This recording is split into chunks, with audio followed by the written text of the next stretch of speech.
మీకుండే ఎటువంటి గ్రహ బాధలైనా గృహ బాధలైనా శాశ్వత పరిష్కారం కోసం సంప్రదించండి శ్రీనివాస జ్యోతిషాలయ. హాయ్ నమస్తే, వెల్కమ్ టు రెడ్ టీవీ. నేను మీ ప్రత్యూష. ప్రస్తుతం మనతో పాటు సీనియర్ జర్నలిస్ట్ దమ్ము బాలాజీ గారు మనతో ఉన్నారు. సార్ తో మాట్లాడి మన విషయం తెలుసుకుందాం. నమస్తే సార్. నమస్తే. సార్, హరిహర వీరమల్లు టైంలో మనం చూసాం. అంటే ఆ సినిమాకి ఎంత నెగిటివిటీ వచ్చిందో, అంటే ఇటు వైఎస్ఆర్సీపీ పార్టీ వాళ్ళు కావచ్చు, మొత్తం కూడా దాన్ని బాగా నెగిటివ్ చేశారు. కానీ ఇప్పుడు చూస్తే మాత్రం ఓజీ సినిమా విషయంకి వస్తే అసలు వైసీపీ పార్టీ నుంచి ఎలాంటి నెగిటివిటీ లేదు. ఇప్పుడు వినిపిస్తున్న వార్త ఏంటంటే జగన్మోహన్ రెడ్డి గారు ఈ సినిమాకి సంబంధించి ఎలాంటి వ్యతిరేకంగా ప్రచారాలు చేయొద్దంటూ కూడా చెప్పుకొస్తున్నారంటూ కూడా వార్తలు వస్తున్నాయి. అసలు ఎందుకు సార్, అంటే జగన్ గారు ఏమైనా భయపడ్డారు చెప్పచ్చా? ఖచ్చితంగా వైసీపీ దీని మీద అంత నెగిటివిటీ అయితే చేయలేదు. చేయాలని కొంతమంది ట్రై చేశారు, లేదని చెప్పలేము. ఓజీ అంటే ఒక్కసారి కూడా గెలవలేనోడు, లేకపోతే ఒంటరిగా పోటీ చేసి గెలవలేనోడు, ఇలాగంతా పెట్టారు వాళ్ళు. అట్లాగే ఇప్పుడు కూడా పోయిందంట కదా ఓజీ అని, ఓజీ మళ్ళీ జానీ అంట కదా అని ఇలాగా పోస్టులు కనబడుతున్నాయి. కాకపోతే ఒక ఆర్గనైజ్డ్గా వైసీపీ వాళ్ళు దీని మీద నెగిటివ్ క్యాంపెయిన్ అయితే చేయట్లేదు. మన ఆయన అంబటి రాంబాబు కూడా ఇది సక్సెస్ కావాలని కోరుకున్నాడు. అయితే కొంత విమర్శలు అయితే ఉన్నాయి. అంటే వైలెన్స్ని ఇంత స్థాయిలో చూపించడం అవసరమా? పవన్ కళ్యాణ్ మామూలుగా ఉపన్యాసాలు ఇస్తుంటాడు, వైలెన్స్కి వ్యతిరేకమని మాట్లాడుతుంటాడు. తన దీంట్లో యూత్ని చెడగొట్టే విధంగా ఇంత దారుణమైన వైలెన్స్ అవసరమా? దాదాపు యుఏ సర్టిఫికేట్ ఇవ్వాలంటే 100 కట్లు సెన్సార్ బోర్డు చెప్పింది. అందుకని ఫైనల్గా ఏ సర్టిఫికేట్ ఇచ్చి 2 నిమిషాల ఒక లెంగ్త్ని కూడా తీసేశారు. అంటే ఏ సర్టిఫికేట్ పవన్ కళ్యాణ్ సినిమాలకు మామూలుగా రావు. అలాంటిది అంత వైలెన్స్ అవసరమా? కత్తి పట్టుకొని స్టేజ్ మీదకి వెళ్ళడం అవసరమా? ఇలాంటి విమర్శలను అయితే వాళ్ళు చేశారు వైసీపీ వాళ్ళు. అందులో రీజన్ కూడా ఉంది. ఆ విమర్శలు తప్పేం కాదు, ఎవరైనా చేయొచ్చు. అట్లాగే ఇటు అల్లు అర్జున్ ఫ్యాన్స్ కూడా అల్లు అర్జున్ ఒక స్మగ్లర్ క్యారెక్టర్ ఇస్తే మాత్రం పవన్ కళ్యాణ్ కానీ వాళ్ళ ఫ్యాన్స్ కానీ విమర్శించారు కదా. ఇప్పుడు ఈయన మాత్రం ఇలాంటి ఒక గ్యాంగ్స్టర్, అందరినీ నరుకుతున్న గ్యాంగ్స్టర్ తప్ప ఇంకేం లేదు అతను చేసింది, ప్రజలకు చేసింది ఏం లేదు. దాంట్లో ఒక గ్యాంగ్స్టర్గా ఉండి అలా చేయడం కరెక్టేనా? అప్పుడు మమ్మల్ని విమర్శించారు కానీ వాళ్ళు అంటున్నారు. అయితే ఆర్గనైజ్డ్కి మామూలుగా ఏంటంటే ఆంధ్రప్రదేశ్లో కాదేది రాజకీయాలకు అనర్హం అన్నట్టుగా ప్రతిదీ రాజకీయాలు. అక్కడ సినిమా అనేదే కాదు, ఏ విషయమైనా రాజకీయాలకు అతీతంగా ఏది ఉండదు. అక్కడ మొత్తం రెండుగా చీలిపోయారు, తెలుగుదేశం వైపు ఇటు వైసీపీ వైపు. తెలుగుదేశం అంటే ఇంక్లూడింగ్ జనసేన కూడా చెప్పుకోవచ్చు.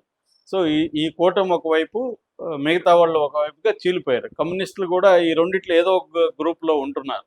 ఒకవేళ మనలాంటి వాళ్ళు గ్రూప్లో లేమంటే కూడా వాళ్ళు ఒప్పుకోరు.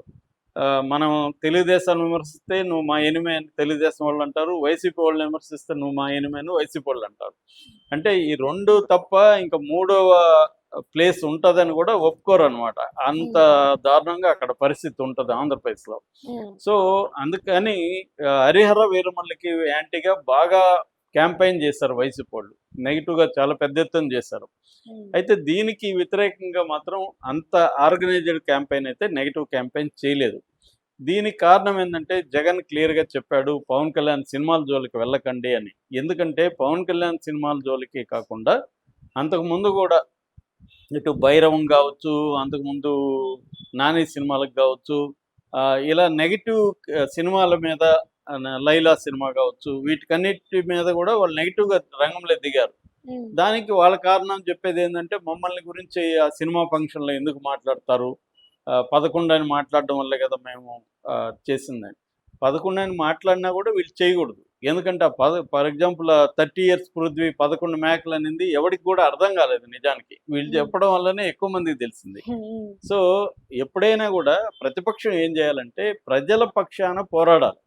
అప్పుడు ప్రతిపక్షానికి ప్రజల్లో మద్దతు పెరుగుతుంది.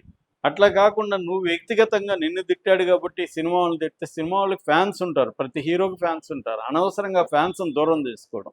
ఇప్పుడు పవన్ కళ్యాణ్ ఫ్యాన్స్లో చాలామంది వైసీపీ అభిమానులు కూడా ఉంటారు, జగన్ అభిమానులు. పొలిటికల్గా జగన్ అభిమానిస్తారు, సినిమా పరంగా పవన్ కళ్యాణ్ అభిమానిస్తారు. అట్లాంటప్పుడు వాళ్ళు పవన్ కళ్యాణ్ని దారుణంగా తిట్టడం వల్ల దూరం అవుతారు, ఆ అభిమానులు కూడా దూరం అవుతారు. సో ఎప్పుడైనా పవన్ కళ్యాణ్ని పొలిటికల్గా వ్యతిరేకించడం వేరు, ఆయన సినిమా హీరోగా వ్యతిరేకించడం వేరు. సో రెండోది ఏంటంటే సినిమా ఇండస్ట్రీ ఆల్రెడీ సమస్యల్లో ఉంది. ప్రొడ్యూసర్లే కాకుండా సినిమాల వర్కర్స్ యూనియన్స్ అందరూ గొడవలు చేస్తున్నారు, వాళ్ళకి సమస్యలు ఉన్నాయి. అలాంటప్పుడు ఒక సినిమాని ఫ్లాప్ చేస్తే దాని ఎఫెక్ట్ మిగతా సినిమాల మీద పడుతుంది, వర్కర్స్కి ఉద్యోగాల లైవ్లీహుడ్ మీద పడుతుంది, ఇవన్నీ ఉంటాయి. అది అవసరం లేదు. దానివల్ల ఎటువంటి ప్రజలకి ఎటువంటి మేలు కూడా జరగదు. ఇప్పుడు ఈ సినిమా హిట్ అయినా ఫ్లాప్ అయినా ప్రజలకి ఏమన్నా మేలు కానీ కీడు కానీ జరుగుతుందా? ఏమీ జరగదు. కానీ సినిమా ఇండస్ట్రీలో డిపెండ్ అయిన దాదాపు 1,00,000 మంది పరోక్షంగా ప్రత్యక్షంగా డిపెండ్ అయిన ఉంటారు. వాళ్ళకి సినిమాలు హిట్ కావడం అవసరం. ఒక సినిమా హిట్గా అయితే ఎంతో ఉత్సాహంగా మరిన్ని సినిమాలు తీస్తారు. ఒక సినిమా పెద్ద సినిమాలు ఫ్లాప్ అయితే అంతే నిరుత్సాహం ఉంటుంది, భయపడతారు ప్రొడ్యూసర్లు కూడా. అందుకని ఏ సినిమా అయినా కూడా అది మనకు నచ్చినా నచ్చకపోయినా, ఆ హీరో మనకు నచ్చచ్చు నచ్చకపోవచ్చు, కానీ ఆ సినిమా హిట్ కావాలని కోరుకోవాలి తప్ప ఫ్లాప్ కావాలని కోరుకోవద్దు. కానీ ఈ మధ్య ఏమైపోయింది, ఫ్లాప్ చేయాలి అని ప్లాన్ కట్టుకొని ఒక మాదిరి ఉండే సినిమాను కూడా నెగిటివ్ ప్రచారం చేయడం వల్ల జనంలో ఏమవుతుందంటే ఎందుకులే చూద్దామని ఆగిపోతారు, వెళ్ళేవాడు కూడా. చాలా మంది రివ్యూలు చూసి లేకపోతే అభిప్రాయాలు చూసి కూడా పోతుంటారు. ఫేస్బుక్లో, ట్విట్టర్లో, ఇన్స్టాలో అభిప్రాయాలు చూసి కూడా. ఎందుకంటే ఇవాళ డబ్బులు ఖర్చు ఒక సినిమా చూడాలంటే మినిమం ఒక వ్యక్తికి 500 అయితే మినిమం అవుతుంది. సో అలాంటిది ఇద్దరు ఒకడే పోయి సినిమా చూడరు కదా, ఎవరో ఒకరు వెళ్తారు. ఇద్దరు వెళ్తే 1000 రూపాయలు మినిమం అవుతుంది. ఫ్యామిలీ నలుగురు వెళ్తే 2000 అవుతుంది. ఇలాంటి కండిషన్లో ఈ ప్రభావం అనేది పడుతుంది ఖచ్చితంగా. అంటే ఇంత డబ్బులు పెట్టి ఇప్పుడు చూడాలా? ఇంకా ముఖ్యంగా పవన్ కళ్యాణ్ సినిమాకి అయితే ప్రీమియర్లకి అక్కడ 1000 రూపాయలు పెట్టారు, ఇక్కడ 800 పెట్టారు. సో 1000 రూపాయలు అంటే ఇంకొక 500 వేసుకుంటే 1500 సినిమాకి అవుతుంది. సో ఎంత పెట్టాలా అనే ఒక డైలమాలకి అయితే వస్తారు.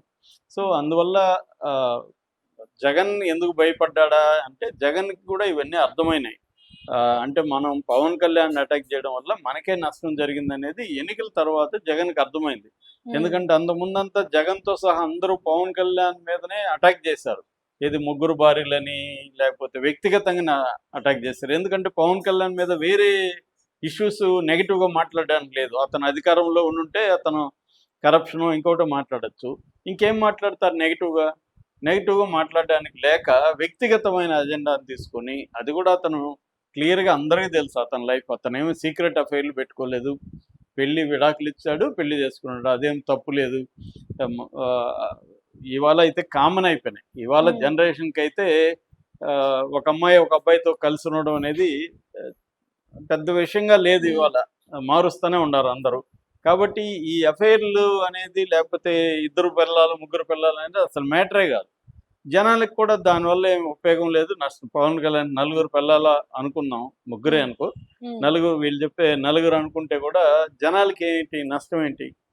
కాబట్టి ఇవన్నీ రివ్యూ చేసుకున్నారు. అంటే మనం ఎందుకు ఓడిపోయినాము, మన స్ట్రాటజీలో ఏంటనేది. సో జగన్ రిలీజ్ అయ్యాడు, మనం పవన్ కళ్యాణ్ మీద వ్యక్తిగతంగా అటాక్ చేయకూడదు, పొలిటికల్గా మాత్రమే అటాక్ చేయాలనే విషయం వాళ్ళు రియలైజ్ అయ్యారు.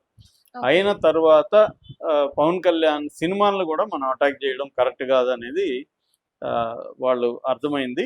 రెండోది ఏంటంటే ఈ మధ్యకాలంలో సోషల్ మీడియా మీద తెలుగుదేశం యంత్రాంగం విపరీతంగా విరుచుకుపడుతుంది వైసీపీ సోషల్ మీడియా మీద. అది కూడా కొంత కారణం. అంటే మనం ఎక్కువగా పవన్ కళ్యాణ్ మీద చేస్తుంటే వీళ్ళ దృష్టికి వెళ్తాము, రేపు మనల్ని ఏదో ఒక కారణంతో అరెస్ట్ చేయొచ్చు.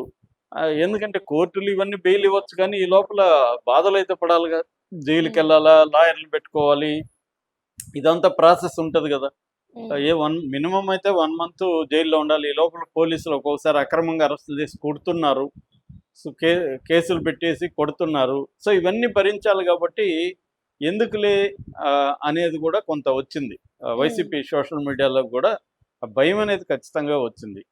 ఎన్ని కథలు చెప్పినా బయటికి ఫ్యామిలీ సఫర్ అవుతారు కదా, ఫ్యామిలీ సఫర్ అవుతారు కాబట్టి ఫ్యామిలీ కూడా ఒత్తిడి చేస్తారు. నీకేమన్నా జగన్ నీకేమన్నా డబ్బులు ఇస్తున్నాడా, నీకేమన్నా హెల్ప్ చేస్తున్నాడా, నువ్వెందుకు పవన్ కళ్యాణ్కి యాంటీగా మాట్లాడతావు, లేకపోతే చంద్రబాబుకి యాంటీగా ఎందుకు మాట్లాడతావు అని ఇంట్లో నుంచి కూడా ప్రెజర్ వస్తుంది. నువ్వు అభిమానం ఉంటే అభిమానం చూపించుకో, కానీ వాళ్ళ మీద నెగిటివ్ పోస్టులు పెట్టి నువ్వు జైలుకి వెళ్తే మాకు ఇబ్బందులు కదా, డబ్బులు ఖర్చు పెట్టాలి మనం, ఇవన్నీ ఫ్యామిలీ ప్రెజర్స్ కూడా ఉంటాయన్నమాట. సో అది కూడా ఒక కారణంగా మనం చెప్పుకోవచ్చు. అంటే లోకేష్ రెడ్ బుక్ అనేది కొంత పనిచేస్తుంది ఈ విషయంలో. అట్లాగే జగన్ కూడా రిలీజ్ అయ్యాడు. అందుకనే జగన్ ఎక్కడ మాట్లాడినా మేజర్గా చంద్రబాబు మీద అటాక్ చేస్తారు తప్ప పవన్ కళ్యాణ్ మీద అటాక్ అనేది బాగా తగ్గిపోయింది. ఇంతకు ముందులాగా దత్తపుత్రుడి మాటలు ఆగిపోయినాయి. పవన్ కళ్యాణ్ అని పిలుస్తున్నారు ఈ మధ్య అతన్ని. సో కొంత వ్యూహంలో మార్పు వచ్చింది. Thank you so much. Thank you.